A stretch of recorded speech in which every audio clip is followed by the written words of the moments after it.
E questa è una meravigliosa capanna, guardate che bellezza. Abbiamo nella parte anteriore le sedute,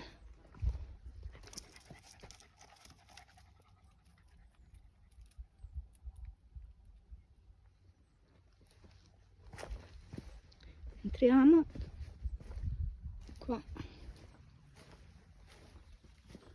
abbiamo delle finestrelle aperte e credo che siano orientate rispetto ai movimenti del sole, perché ne troviamo poi altre anche all'interno. Qua all'ingresso vedo questa cosa particolare che sembra incisa, e questo è l'ingresso.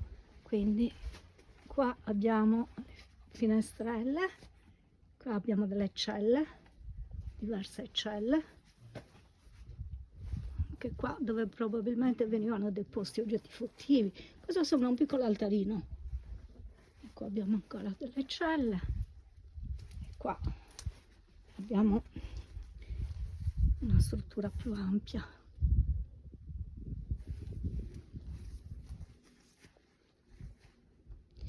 Che ricorda quelle che si trovano all'interno dei nuraghi. Qua abbiamo il selciato,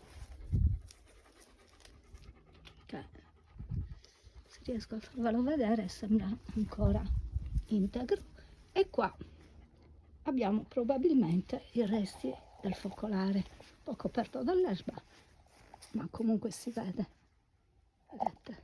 Allora, questo ha una struttura quadrata,